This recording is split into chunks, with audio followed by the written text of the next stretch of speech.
네, 자, 전산세무 2급 제98회 기출문제 풀이 이론 시험부터 같이 한번 공부해 보겠습니다.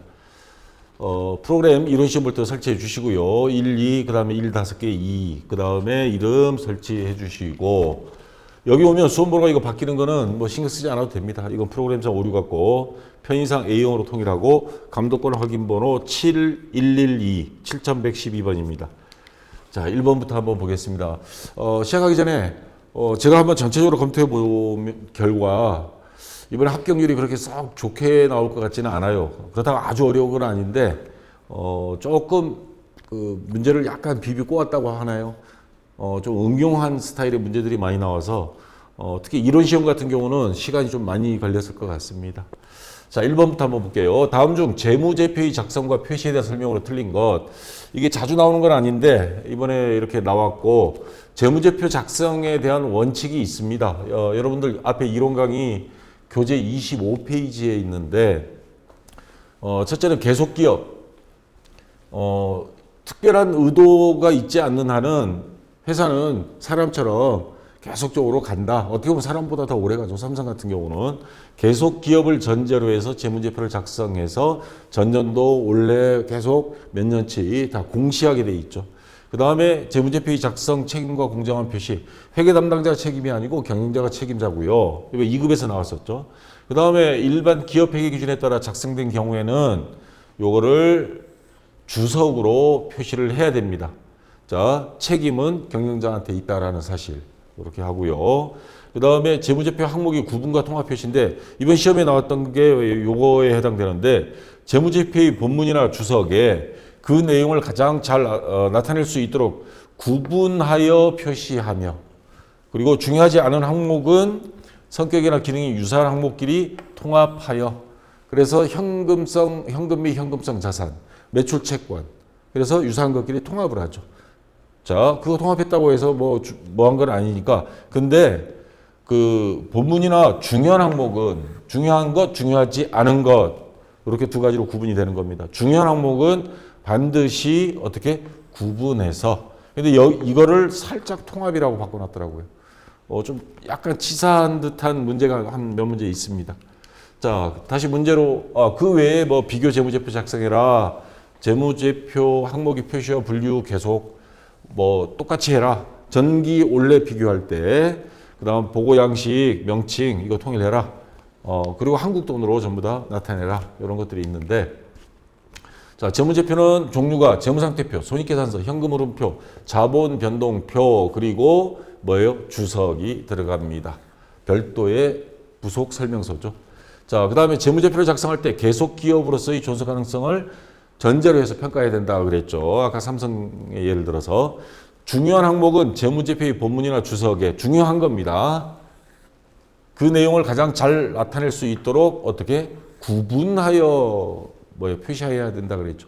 중요하지 않은 것들은 또 유사한 것끼리 통합해서 표시할 수 있다 그랬고, 그래서 이게 잘못된 겁니다. 그래서 3번이 정답이 되고요. 자, 재무제표가 일반 기업회 기준에 따라 작성된 경우에는 그러한 사실을 주석으로 기재해야 됩니다.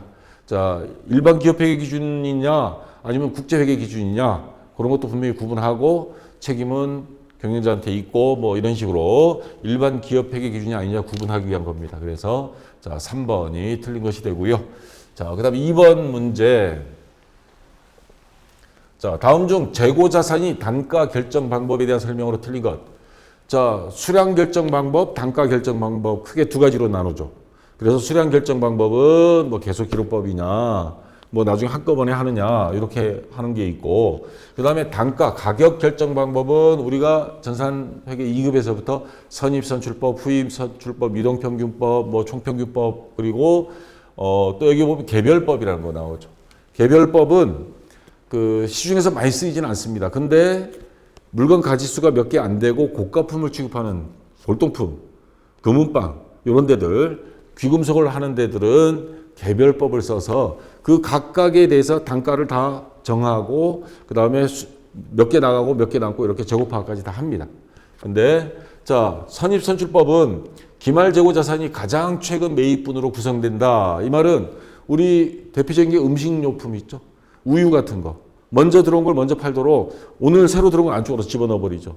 그래서 하루 이틀 지난 게 유효기간 때문에 먼저 팔도록 자 구성되어 기말재고 자산 가액이 시가에 가깝다. 맨 마지막에 남는 거는 그러니까 가장 최근에 들어간 거잖아요. 선입 선출이니까 앞에 거 먼저 나가버리니까 그거는 가장 최근 가격 시가에 가깝다 맞는 말이 되고요.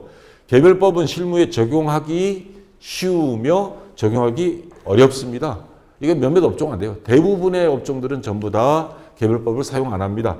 대신에 가장 정확한 단가 산정 방법인 건 맞죠.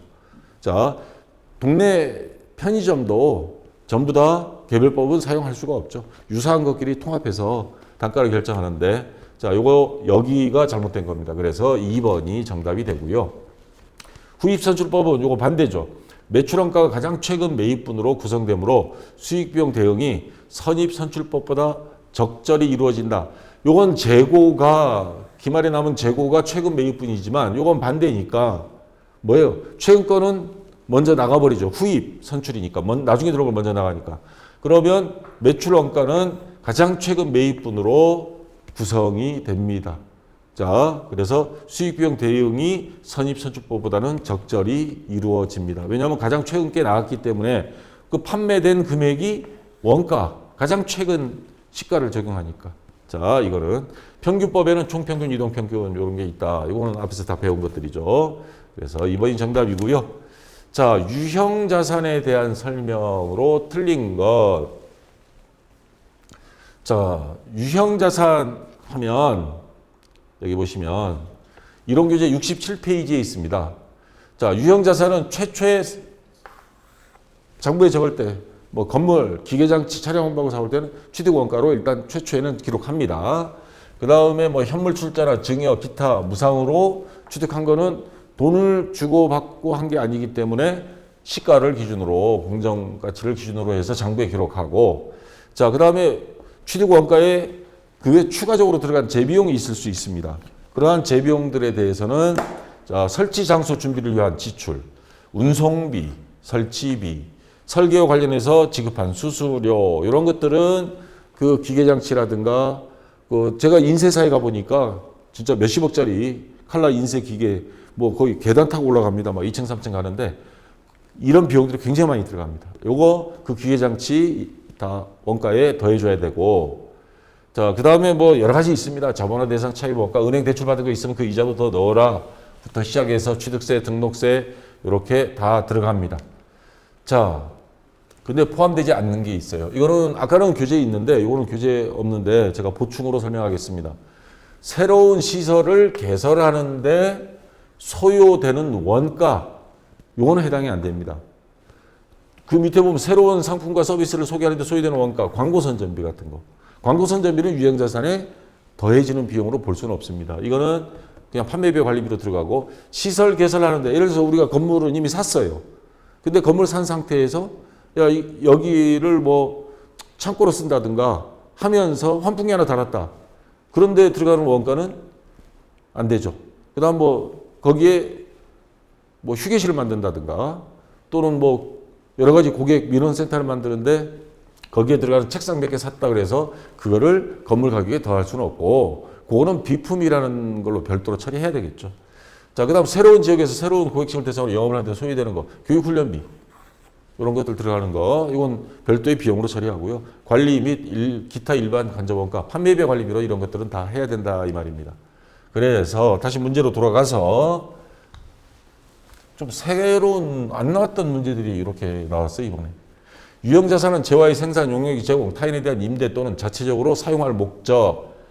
예를 들어서 건물, 기계장치, 건물 임대해줄 목적으로. 자, 보유하는 물리적인 형체가 있어야 되고 유형이니까 그런 자산을 말한다. 맞는 설명이고요. 특정 유형자산을 재평가할 때 해당 자산이 포함되는 유형자산 분류 전체를 재평가한다. 예를 들어서 건물을 지금 시세가 얼마 되는지 재평가하고 싶어. 그러면 거기에 소속되어 있는 나중에 뭐 엘리베이터 설치한 거라든가 이런 거 다 포함해서 전체를 재평가해야 된다. 맞는 말이고요. 자, 유형자산은 최초에는 취득원가로 하죠. 아까 앞에 설명했던 거고 새로운 시설을 개설하는 데 소요되는 원가는 유형자산 원가이다 아니라 그랬죠. 그래서 4번이 정답이 됩니다. 자, 그 다음 4번 문제. 요거는 종종 나오는데 근데 요거 참 헷갈리는 문제. 회계 추정, 회계 변경, 회계 정책이 변경, 회계 추정이 변경, 회계 정책 추정 두 가지가 있죠. 자, 근데 회계 추정이 변경에 해당하지 않는 것 하면 회계 정책 변경과 회계 추정 변경. 이거 진짜 이런 거는 회계 정책의 변경이라 본다. 요거는 회계 정책 추정이 변경이라 한다. 이거 외우기가 참 힘들어요. 근데 요령을 제가 가르쳐 드렸죠. 요 매출채권, 대손삼각비 설정하는 거, 대손충당금 설정, 감가상각비 하는 거, 그 다음에 내용연수, 감가상각비 따라 내용연수, 잔존가치. 이거 결산 정리할 때 들어가는 사항들이죠. 결산 정리 항목. 근데 뭐 선입선출법을 이동평균법으로 바꾼다, 자본적 지출, 수익적 지출, 뭐 유가증권 취득할 때 금액, 요거는 결산 시에 처리하는 항목들은 아니에요. 요거는 결산 시에 처리하는 항목. 자, 그래서 여기에 해당되는 것들은 회계 추정이다. 추정보다는 정책 변경이 어떻게 보면 규모가 좀 큰 단위예요. 기업회 기준이 바뀌었다든가. 자, 그래서 다시 문제로 돌아와서 재고자산 평가 방법을 후입선출법에서 선입선출법으로, 요거 아까 뭐예요? 회계 정책이죠. 정책 변경. 그 다음에 설비 감가상각 대상 내용연수 변경, 요거 아까 추정이라 그랬죠. 결산정리 때 하는 거. 대손 충당금 설정 할 때 대손 추정률 1% 할 거냐, 2% 할 거냐. 자, 요것도 추정. 그다음 감가상각 방법을 정률법에서 정액법으로 변경하는 거, 이거 결산 시에 하는 거죠. 자, 추정이 변경입니다. 그래서 자, 정답은 1번이 회계 정책이 변경입니다. 뭐 요거는 그냥 요령으로 할 수밖에 없겠습니다. 다 암기하기는 너무 힘드니까. 자, 그 다음에 요거는 계정관계 적용 메뉴를 보면서 좀 풀어도 되는 문제예요. 자, 다음이 거래로 증감이 없는 자본 항목은 무엇인가?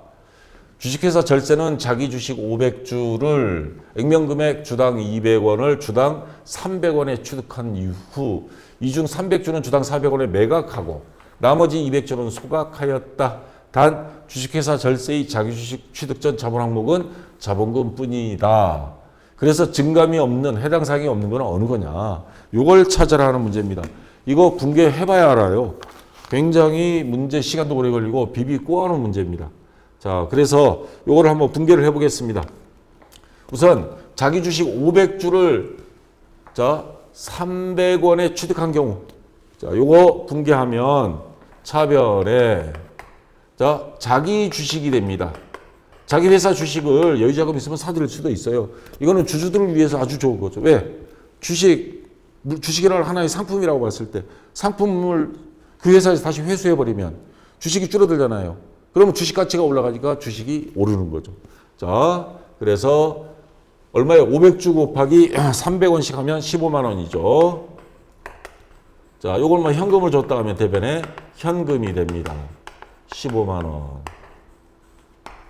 자, 그러면 자기 주식이라는 요게 증가가 돼요. 자기 주식 자본 조정입니다. 자본 조정은 어떻게 변동이 생기는 거죠.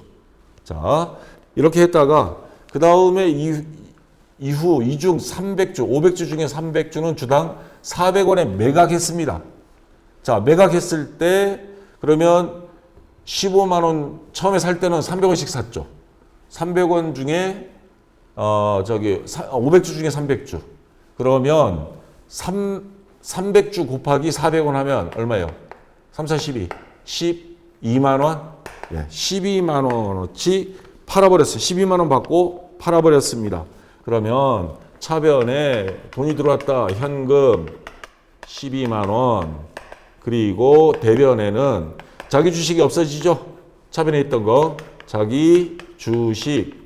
자, 얼마치가 없어지냐면 원래 샀던 거 500주 중에서 300주니까 그러면 300주 곱하기 원래 샀던 금액 300원 하면 자기 주식은 9만 원이 됐죠. 그리고 3만 원은 뭐예요? 자기 주식 처분 이익 되겠죠. 이익은 3만 원 이렇게 됩니다. 자, 자기 주식 처분 이익 계정관계 적용 등록 메뉴에 가서 이것까지 암기할 수는 없죠. 검색해봐요. 그러면 자기 주식 처분 이익은 자본잉여금입니다. 그럼 얘도 변동사항이 있다는 거예요. 자, 그리고 나머지 200주는 어떻게 했느냐? 소각했다. 주식을 없애버린 거예요. 그러면 자본금이 줄어드는 감자가 됩니다. 자, 그러면 자본금이 줄어들어요. 그러면 얘도 줄어들겠죠. 그 다음에 요거 분개를 하면 차변에, 예, 여기다 할게요. 자, 차변에. 자, 우선 자본금이 줄어듭니다. 차변에. 자본금은 액면금액으로 항상 하죠. 그러면 200주 곱하기 200원 하면 4만 원. 이건 없어지고. 자, 이거를 취득할 때 금액은 300원이었습니다. 300원 곱하기 200주 하면 3이 6만 원이죠. 자기 주식은 이제 없어집니다. 대변에. 자기 주식 6만 원. 2만 원이 차이가 생겨. 이거는 자본금을 줄인 감자라 그랬죠. 감자 손실을 본 겁니다. 감자 차손이 됩니다. 2만 원. 자, 자본금도 영향이 있고요. 감자 차손은 요거 자본 조정 항목입니다. 자본 조정은 두 개가 생겼죠. 자, 그럼 전혀 해당 사항 없는 거. 기타 포괄 손익누계액은 여기 요 분계하고 아무 상관이 없습니다. 그래서 4번이 정답이 되겠습니다. 굉장히 복잡하죠. 요거를 이론 문제 1분 내에 풀라고 출제를 해놨으니 아마 멍 때렸을 사람들 좀 있을 것 같아요. 자, 그 다음.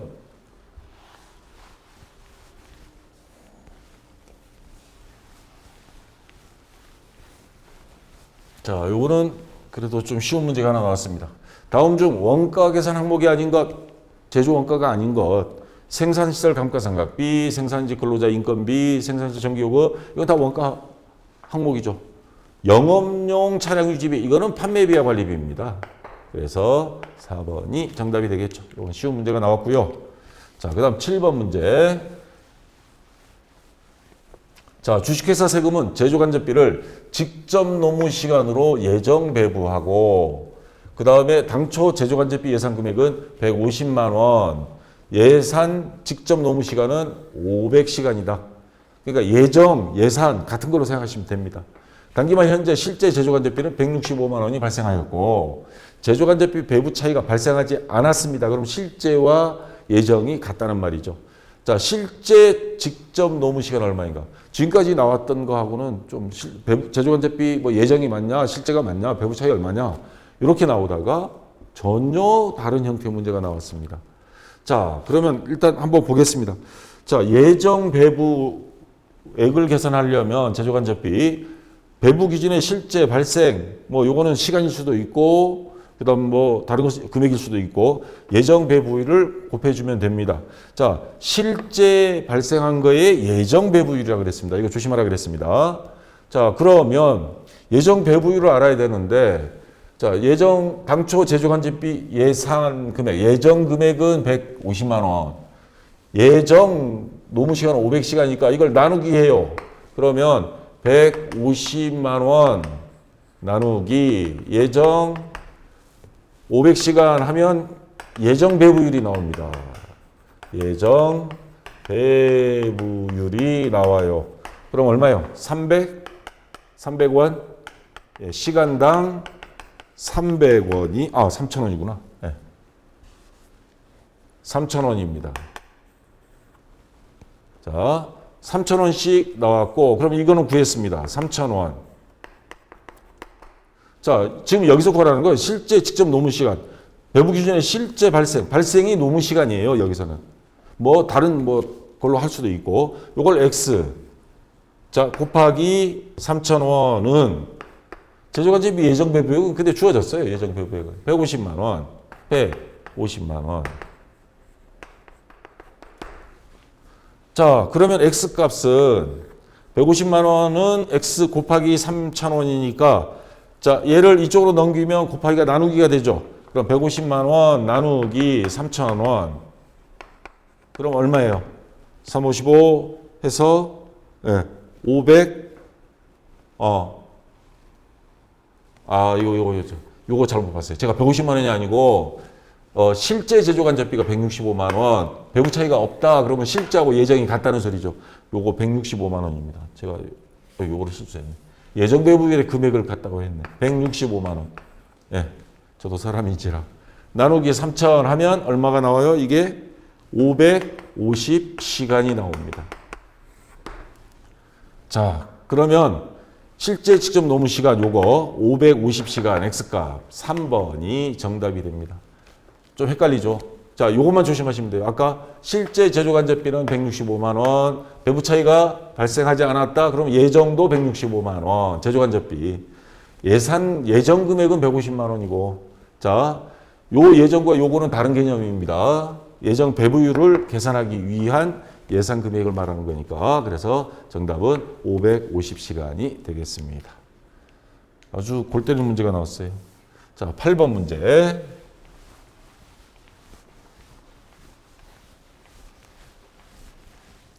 자, 다음 이 자료를 이용하여 당월이 제품 매출 원가를 계산하면 얼마인가?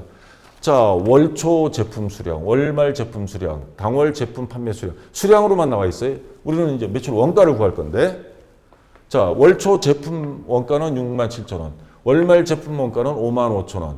당월에 완성된 제품 단위당 원가는 110원이라 그랬습니다.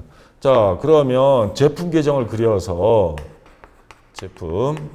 월초 제품 원가가 자, 월초 기초 같은 말이죠.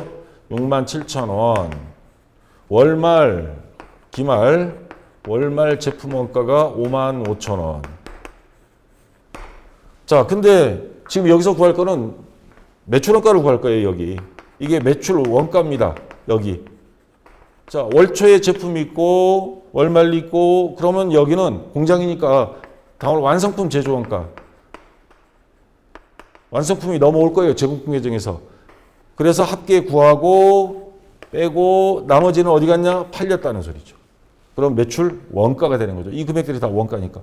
그러면 요걸 알아야 돼요. 자, 그러면 제품 단위당 원가는 있는데 지금 수량이 알 수가 없잖아요. 그럼 수량을 또 구해야죠. 그럼 똑같은 제품 계정인데 이번에는 금액이 아니고 수량으로 봐야 됩니다. 월초 500개, 월말 300개. 자, 판매 수량이 1000개입니다.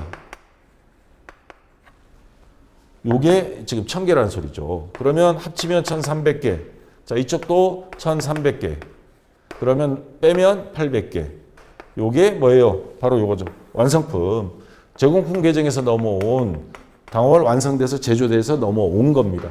그러면 자, 800개가 돼요. 자, 완성품 제품 단위당 원가는 110원. 근데 수량은 800개 곱하기 800개. 그러면 금액이 나오죠? 얼마예요? 예. 네.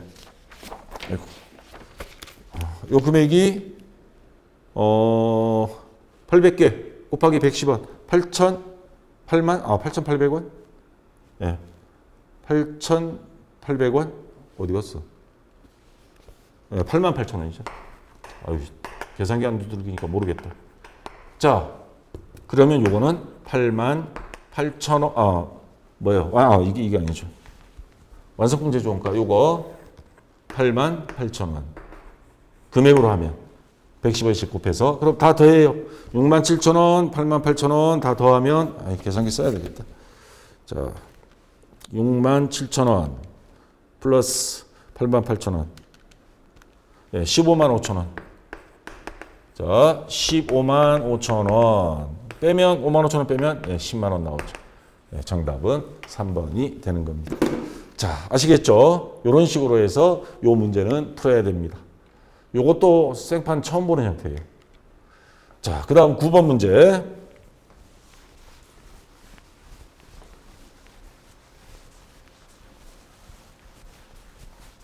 자, 다음 중 제조원가 명세서에 제공하고 있는 정보가 아닌 것.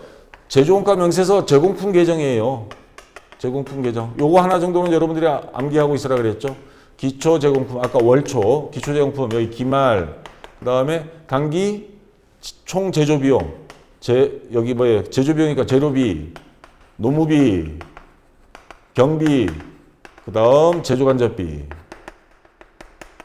이걸 단기 총 제조 비용 해서 빼면 여기 완성품 제조 원가, 단기 총 제품 제조 원가 여기 나오죠. 자, 단기 제품 제조 원가 요거죠. 단기 총 제조 원가. 이게 단기 총 제조 원가. 제조와 완성품은 다른 개념입니다. 기말 제공품 여기 있죠. 자, 매출원가 요거는 제품 계정에 있는 겁니다. 아까 우리 제품 계정 요쪽에 매출원가 있었죠? 그겁니다. 그래서 자, 1번이 정답이 되고요. 자, 10번 문제. 공손품에 대한 문제가 나왔습니다. 자, 당사의 제조 활동과 관련된 물량 흐름은 다음과 같다. 설명 중 옳은 것. 기초 제공품 1,500개, 단기 착수량 8,500개, 기말 제공품 700개, 공손품 1,300개. 그러면 기초 제공품 뭐 기말 제공품 나왔다. 그러면 또 제공품. 자, 기초 1,500개.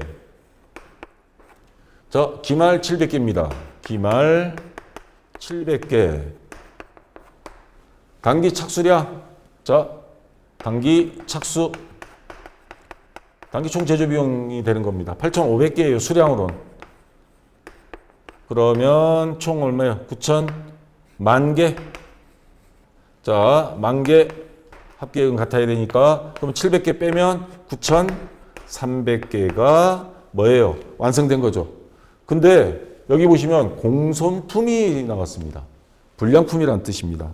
그러면 요거를 다시 나눠야 돼요. 이 중에서 완성된 거, 공손품이 없이 완성된 거는 자, 공손품, 불량품, 공손품을 빼고 나면 1,300개를 빼면 나머지 빼면 8,000개가 되죠.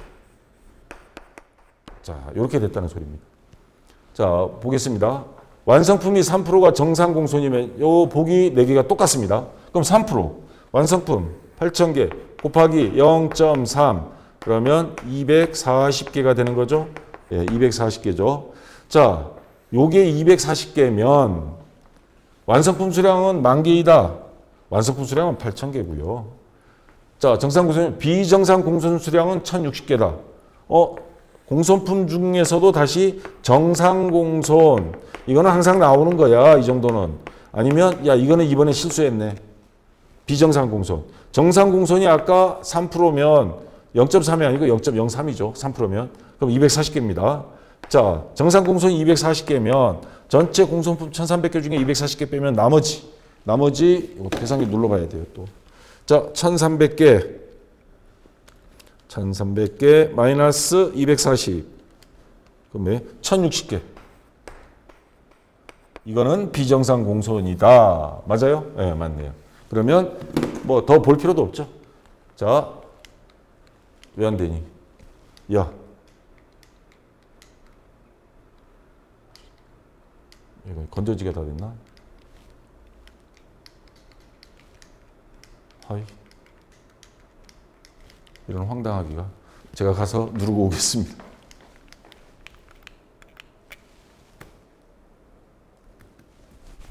초유의 사태가 벌어지. 자, 해서 2번이 정답이 되겠습니다. 이제 된다. 자, 그 다음 11번 문제입니다.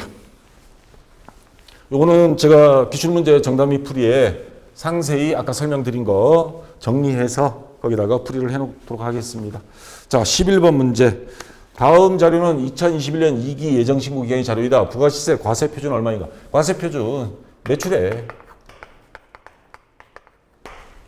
요거를 금액을 계산해 봐라 이 말입니다. 이것도 또 문제를 또 되게 비비고 와놨어요. 자, 발급한 세금 계산서 중 영세율 세금 계산서의 공급가액은 200만 원이다.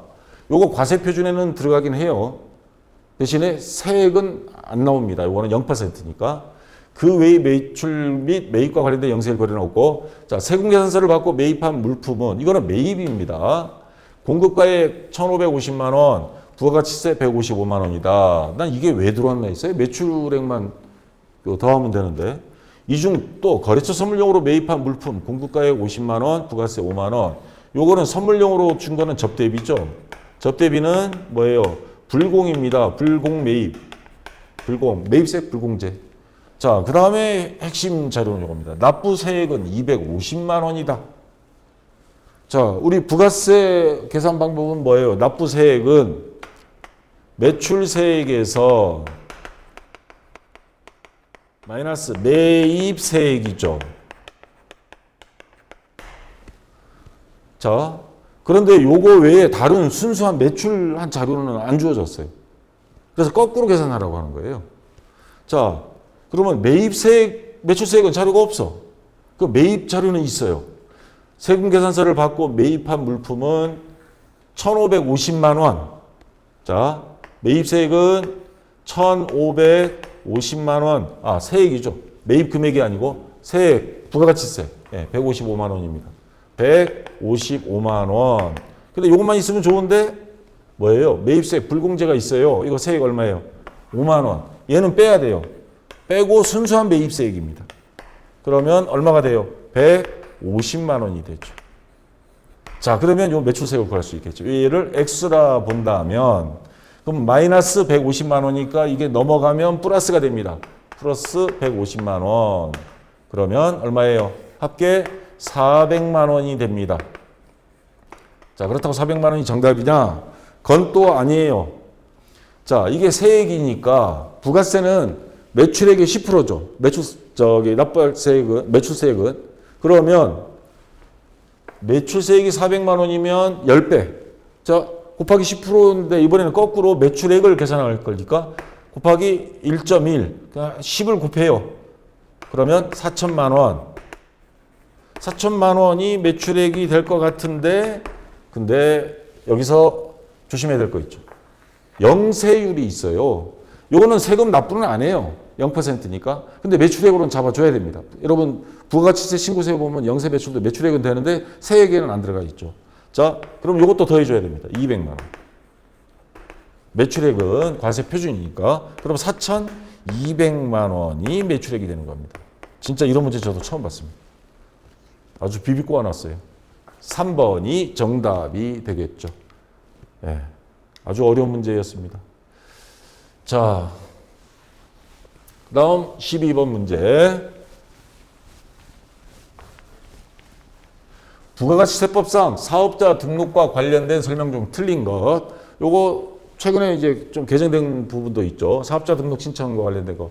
신규로 사업을 시작하려는 자는 사업 개시 이전이라도 사업자 등록을 신청할 수 있습니다.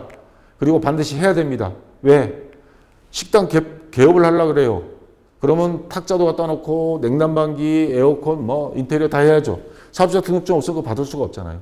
사업자 등록증을 받아놓고 일단 건물은 빌려놔야죠. 빌려놓은 상태에서 그거 다 세무서에서 받아야 나중에 환급 받습니다. 그러니까 이전에 신청을 해야 되는 거 맞고요. 사업자 등록이 신청을 받은 관할세무서장은 신청일로부터 자, 요게 시험 문제에 그 전에 3일이었습니다. 그래서 요 강의 새로 한번 다 찍었는데 요게 바뀌었죠.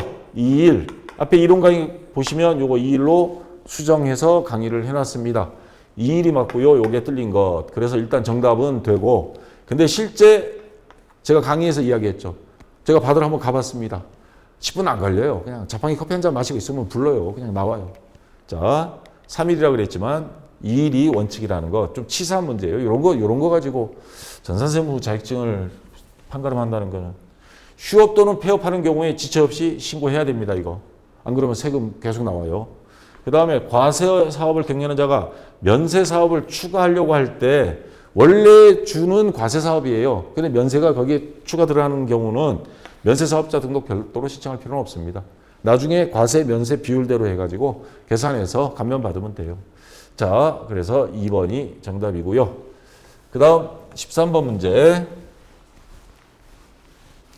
요것도 잘 안 나왔던 문제인데 다음 중 해당 과세 기간에 전액 필요 경비에 불산입하는 항목이 모두 몇 개인지 고르시오.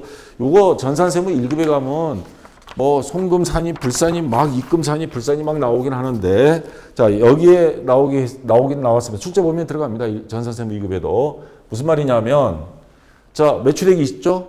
그러면 그거에 대해서 회사에서 매입세 공제 받고 나서 그 다음에 회사에서 경비, 비용으로 인정, 판매비 관리비로 인정받으면 그만큼 세금 안 내도 돼요.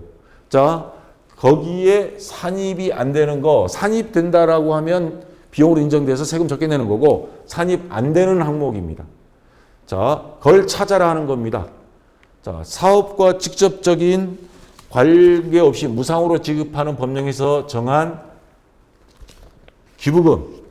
요거는 비용 처리가 돼야죠. 이거 안 되면 누가 기부금 되겠어요? 그렇지 않아도 요즘 기부금들 안 내가지고 뭐 어려운 사람들 더 힘들다고 그러는데 이거는 기부금은 법령에서도 정한 거고 당연히 이건 비용 처리해야죠. 이건 산입되는 겁니다. 비용으로 되는 거고요. 그 다음에 요 밑에 하나 보겠습니다. 대손금. 자, 외상값 못 받아서 못 받게 됐어요. 손해본 거잖아요. 그러면 자, 이런 것도 비용으로 당연히 인정을 해줘야죠. 그렇지 않으면 세금은 세금대로 내고 돈도 거래처 망해서 못 받고 그럼 이중으로 힘들잖아요. 그래서 요거 두 개는 비용으로 처리되는 거고 근데 요거는 안 됩니다. 가사의 경비와 이와 관련되는 경비. 아니 사장님이 법인카드 가지고 자기 집에 필요한 뭐 냉장고 사서 집에 갖다 놓고 텔레비전 사고 요거 안 되겠죠 당연히. 그 다음 사장님이 뭐 벌금 무는 거 그걸 왜 회사에서 내줘? 안 되죠. 그 다음에 선급비용. 선급비용도 이거 올릴 거 아닙니다. 그래서 안 됩니다. 이것도. 그래서 안 되는 거는 3개. 그래서 2번이 정답이 되겠습니다. 자, 됐고요. 그 다음 14번 문제. 자, 아까 앞에서 영세 나왔죠? 자, 다음 중 부가시세법상 영세율 적용 대상이 아닌 것. 사업자가 내국 신용장 또는 구매 확인서에 의하여 공급하는 수출용 재화. 요거 뭐 금지금은 아님 뭐 이렇게 나와 있는데. 자, 간접 수출하는 거죠. 그럼 수출 대행업체, 저 인천 부대가 많습니다. 대행업체한테 맡겨가지고 우리는 모르니까 당신네들이 수출 뭐 서류 복잡한 거 다 만들어 주시고 대신에 수수료 줄게. 자, 요거 영세율 적용 당연히 되죠. 여기 앞에서 우리 구매 확인서 많이 했잖아요. 영세 매출. 그다음 수출업자와 직접 도급 계약에 의한 수출 재화 임가공 용역. 수출업자가 계약 맺어서 가공해줘가지고 그냥 주면 수출하겠죠. 그건 영세로 다 처리해 줍니다. 그 다음에 해외에 우리나라 기업들이 나가 있죠. 그것도 신고는 국내에도 하지만 그 영세율 적용을 받습니다. 여기까지는 다 맞아요. 근데 수출업자가 타인이 계산으로 대행 위탁 수출을 하고 아까 요 사람이 수수료를 줘야 되겠죠. 공짜로 안 해주니까. 수수료 받은 거예요. 근데 이 사람은 국내 법인이고 이 사람들이 수수료를 수출한 건 아니에요. 물건만 수출 대신해 준 거지. 요 수수료는 그래서 요 간접 수출할 때 영세 세금 계산서가 나오잖아요. 그래서 요거는 부가세 10% 내야 됩니다. 영세가 아닙니다, 이건. 그래서 4번이 정답이 되겠죠. 자, 그 다음 15번 마지막 문제. 자, 요것도 좀 어려운 문제입니다. 다음 중 소득세법상 소득세법이 종합소득, 이자소득, 사업소득, 연금소득, 뭐 배당소득, 기타소득 뭐 많습니다. 이자소득이 아닌 것. 자, 여기 보시면 교재 322페이지 있습니다. 이자소득의 종류에는 앞에 1, 2, 3, 4, 5도 있고요. 자, 채권 또는 뭐 환매 조건부 차익. 시험에 종종 나왔던 게 이겁니다. 저축성 보험의 보험 차익, 직장 공제회에서 초과로 반환금. 자, 그 다음에 비영업 대금의 이익. 이러한 것들은 이자 소득으로 봅니다. 자기 직접적인 업무와 관련 없는 이익 생긴 거, 그 다음에 직장 공제에서 초과로 받은 거, 그 다음에 저축성 보험 들었는데 보험 차익 생긴 거, 이러한 것들은 이자 소득으로 봐서 소득세 신고를 해야 된다 이 말입니다. 자, 다시 문제로 와서 아까 직장 공제외 초과 반환금 있죠? 요거 이자 소득으로 볼 수 있다 그랬죠? 비영업 대금 이익, 그 다음에 뭐요? 저축성 보험의 보험 차익, 요거 세 가지는 아까 된다 그랬습니다. 근데 연금저축이 연금계좌에서 연금 외에 수령하는 일시금은 요거는 기타 소득입니다. 이거 기타 소득에 제일 많은 게 일회성 강의, 텔레비전 보면 강의하시는 분들 많죠. 그 다음에 복권 당첨, 뭐 이런 것들은 기타 소득에 해당이 됩니다. 자, 여기까지 해서 정답이고요. 여기까지 해서 이론 강의는 다 끝내고 질문할 거 있으면 유튜브에 올리지 마시고 박쌤 전산의 네이버 카페에 올려주시고요. 대체적으로 이번 이론 시험은 조금 까다로웠습니다. 좀 생소한 문제들 출제위원이 전산세무 2급 출제위원들이 이번에 조금 까다로운 사람들이 들어온 것 같아요. 자, 좀 쉬었다가 다음 시간에 실무시험 같이 해보도록 하겠습니다. 자, 수고했습니다.